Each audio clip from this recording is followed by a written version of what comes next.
Hello, I'm Malcolm Raggett and I make the Felsted Skiver. It's for pairing leather in bookbinding. In this video we're going to have a look at a book construction called the disappearing spine binding, where the spine part is made of leather, and I'm going to demonstrate how we can create that leather strip and put together this book. Let's just zoom in and have a little look at the completed book in a little more detail.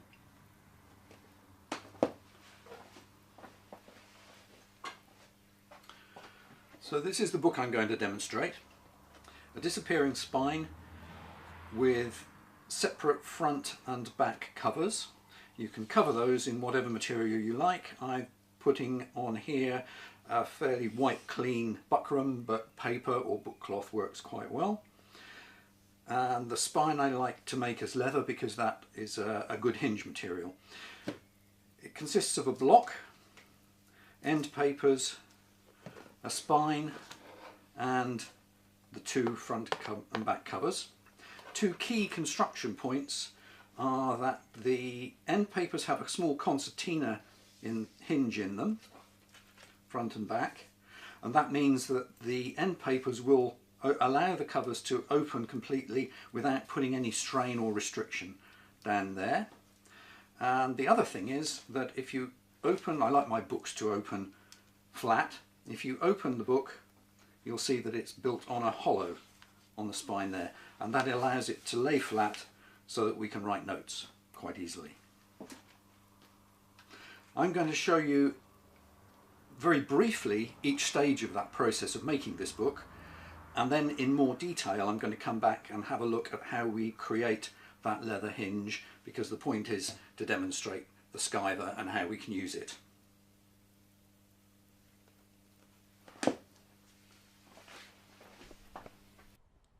First we assemble the block, put the signatures together in the normal way.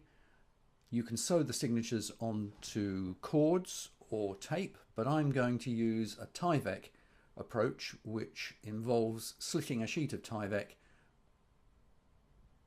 punching the holes as you normally would using a template and an awl, and then sewing the signatures onto the Tyvek. Once the sewn signatures are put together, you can glue the reinforcing strips around the edge of the block and glue on the end papers. Here's a view of the block finished to size with the end papers. Notice that the concertina hinge of the end paper and also the hollow. I've made the hollow out of Tyvek, but you can use any other appropriate material. Once we've got the block finished to size, we can then cut some boards. I happen to like a fairly small square around the edge of my book, about 1 millimeter. This is only a notebook. And now we need to cut a strip of leather for the hinge. We want to have a thickness for the block and 15 millimeters each side, and 10 millimeters at the head and the tail. Here's a sketch of roughly what I mean, and I'm aiming for the taper all the way around on the piece of leather. First I hand skive a feather edge all the way around. This prevents the razor blade from catching and tearing the leather on the machine when preparing the taper. Now I move to the pairing machine and I reduce the thickness of the whole piece of leather down to 0.5 of a millimeter. I find 0.5 of a millimeter is a good hinge size, and since it's a fairly thin book, I don't worry about having particular areas for the hinge. I just thin the whole thing down to 0.5 of a millimeter. Now I set up the taper. Here I'm using a 1 millimeter gauge over a 20 millimeter distance. That's a 1 in 20 taper.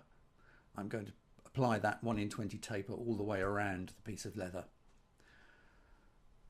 First of all, I do the left hand cut on all 4 edges. Then I reset the taper and do the right hand cut on all 4 edges. That leaves me with all 4 edges fully tapered. Now I put some guide marks on with a pencil And because I'm going to use EVA, I don't bother to pre-wet the leather. Glue up the leather, put the block onto the leather, slip the leather where it's going to go into the hollow. The front and back covers can be covered with whatever material you find appropriate, and this is a good stage at which to do any decoration on the covers as well. Trim off 1 millimeter or 2 of the outer end paper to allow for expansion when it gets wet. Glue on the covers, and there's your final book. So let's have a look at how we create the leather spine in a bit more detail. We're going to start with a piece of black leather cut to the size that we need for our book block. About 10 millimeters oversized top and bottom, and with about a 15 millimeter wrap around there. What we want to end up with is a piece of leather that is about 0.5 millimeter thick and tapers off for about 15 millimeters there to a pretty fine edge. Now I've got 2 paring knives here, but you don't have to have that.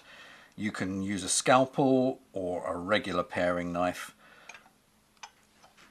But the point is that you can use a paring knife just to thin the edge down. You're not trying to get the taper at this stage, that's what the machine's for. I start a little over halfway up, get off a chunk of leather, do the same in the other direction.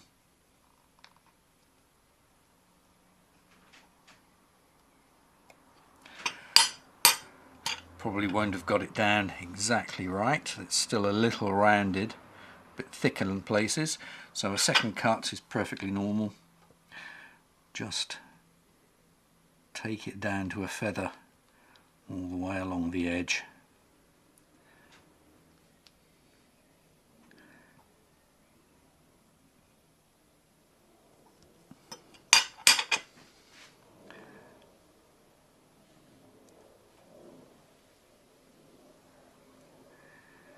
It doesn't matter if your edges are a bit rough and ragged, they're going to be hidden.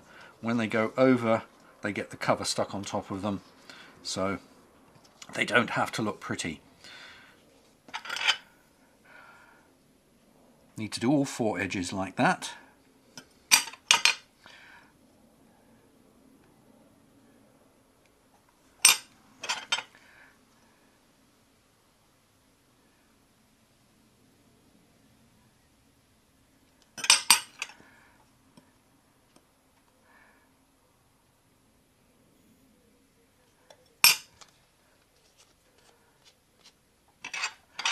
These corners will be cut anyway.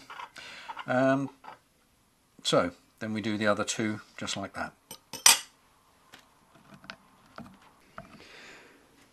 Now we've got all 4 edges pared down to a feather edge. The next stage is to reduce the thickness overall from 1 millimeter to 0.5 of a millimeter.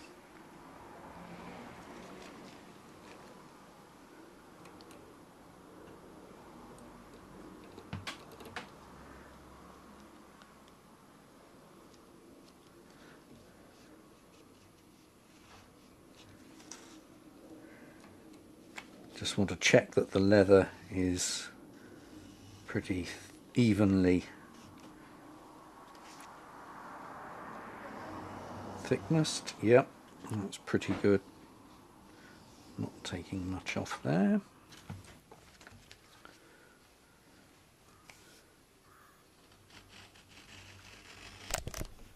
Now I increment the thumb wheel, which moves the anvil up 0.2 millimeters, so that's 2 notches on the thumb wheel.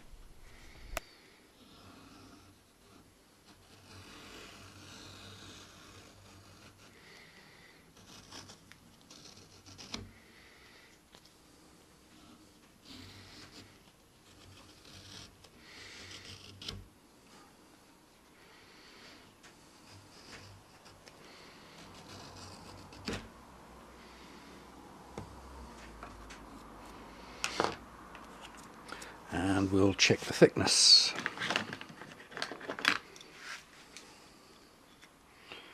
So that's come down to 0.8 of a millimetre. We'll take 2 more notches, that should get us down to 0.6, and we'll see how the leather feels.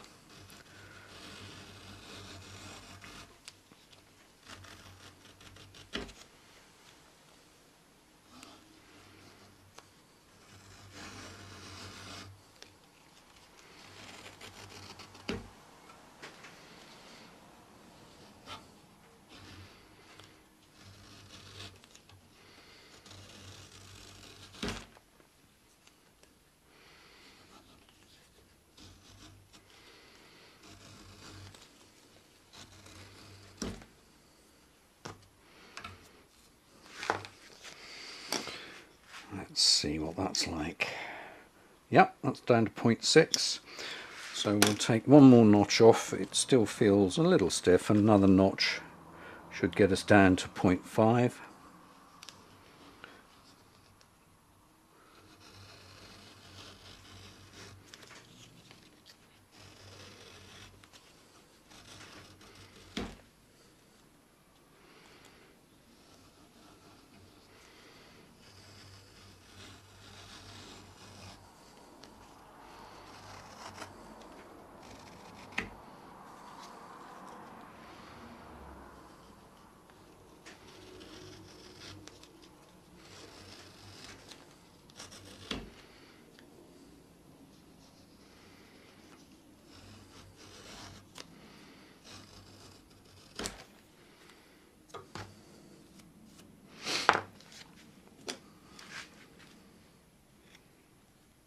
Yep, 0.5. And that feels nice for a hinge.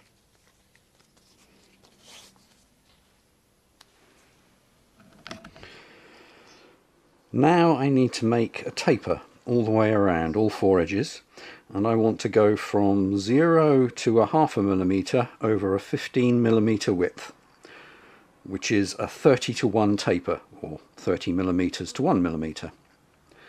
So now I need to set up a 30:1 taper on here. On the Felsted Skiver we set up a taper by releasing this knob, and then we can swing the anvil backwards and forwards. So I'm going to set up roughly the right taper. Move the anvil up or down until it just touches on the left hand side. Then I use a board that's 1mm thick, move it along until it just touches the blade, and then measure that taper, and that's a 1 in 25, so that's not what I'm looking for. I'm looking for a 1 in 30.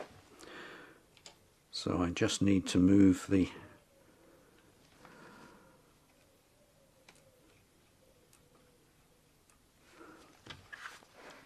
anvil to an angle. Try it again. Just there. That's a little bit more than a 1 in 30, but only by a couple of millimeters. I think that will do. Make sure that's tight. And that's now set so that we can do all of the left hand cuts. So take it in several goes. See the general idea. What you don't want to do is go anywhere near that feather edge, because the razor will pick it up and tear it. In fact, what I would advise is retract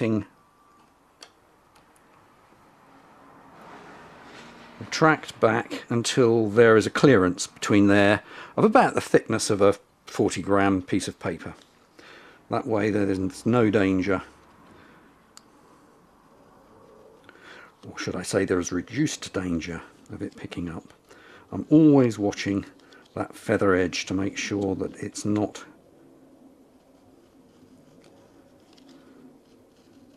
getting close to the razor blade.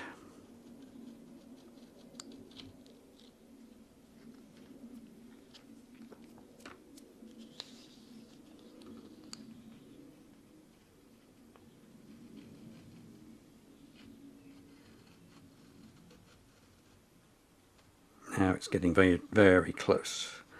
So I back off a bit to the right by 1 millimetre or 2. Clear the swarf so that you can see what's going on.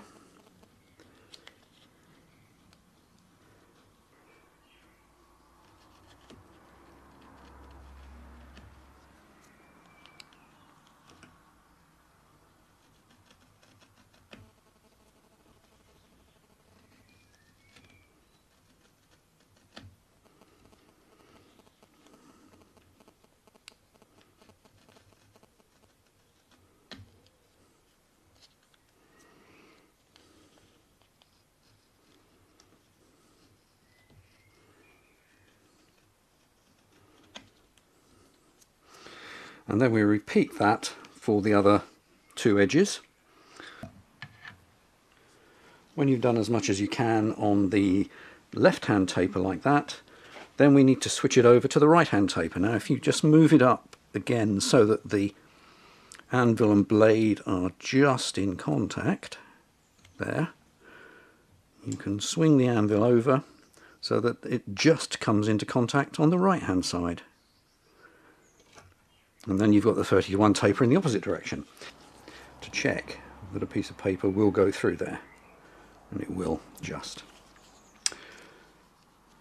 So now we go back and we take a few cuts off now to get that last of the taper off there.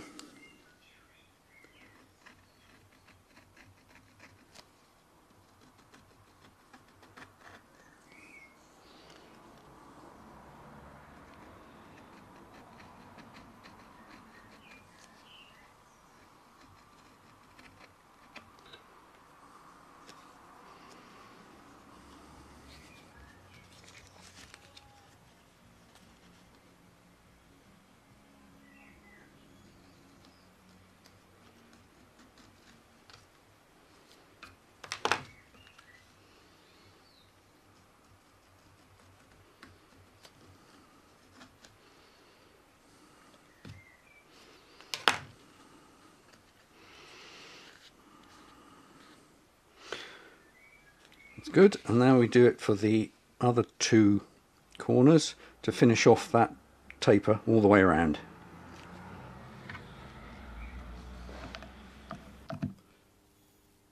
All that remains now is to assemble the various parts of the book. We've got the leather spine, we've got the block, we've got a couple of covers here, front and back, and with the tooling already done. So we need to put a generous helping of EVA well into that spine.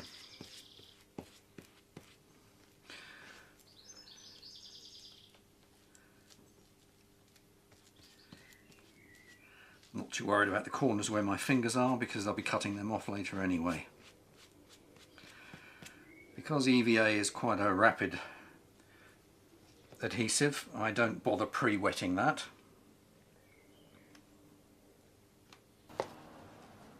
I'd already put some marks on the leather so that I have some guidelines to work to.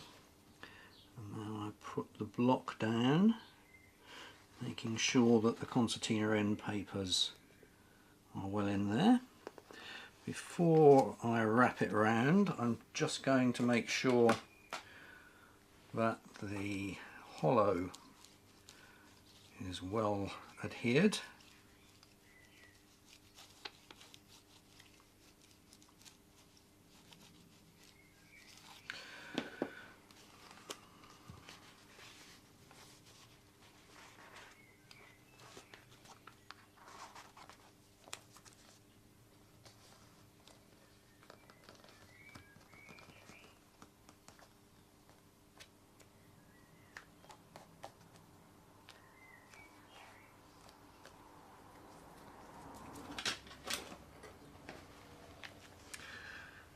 Next I cut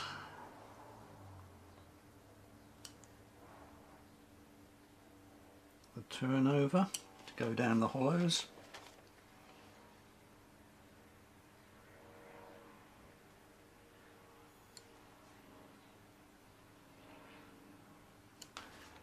You need a fine point for the tuck in.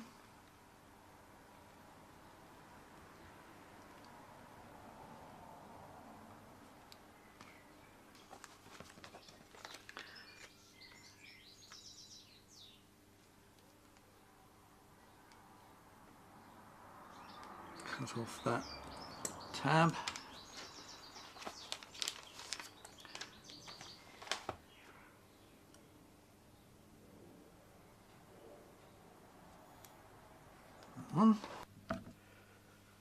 The last operation is to glue on the front and back cover. Just position it correctly.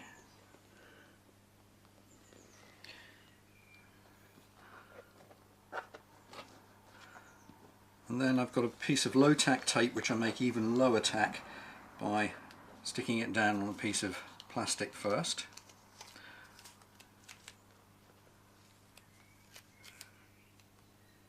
And that becomes my mask for the glue on this face.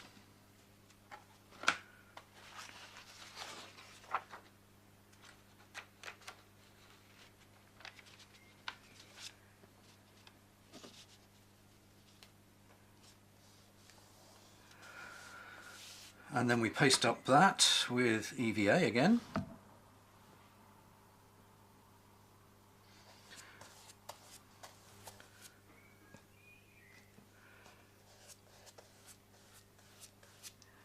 Make sure you do a second coat on the leather, because that will have absorbed quite a bit of adhesive.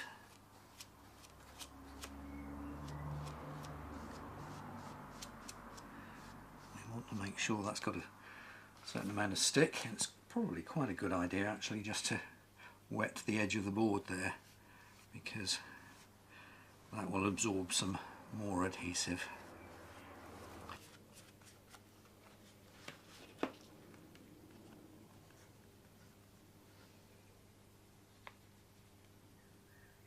Make sure that you get the correct squares, top and bottom equal, and if you match it up to the masking tape,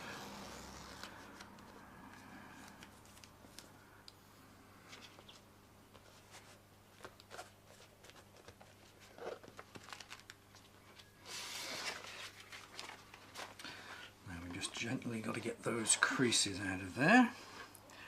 Always the trouble with thin paper, it expands at a different rate.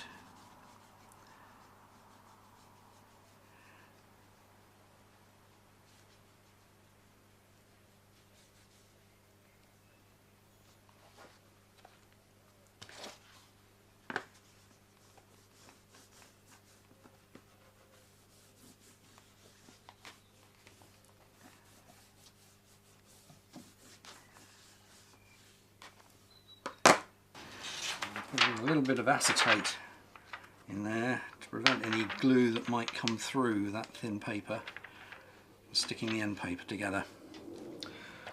And I repeat that for this surface here.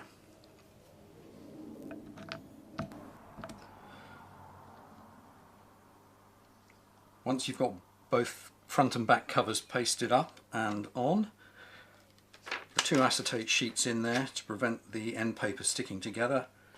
You can put some blotting paper there, not that that plasticized buckram is going to let much moisture through, but it's good practice. And either put it in a press or under a board with a bit of weight on it. Leave that one overnight. So here's the finished notebook with its leather disappearing spine, a buckram cover, and its lay flat structure, which is just how I like it.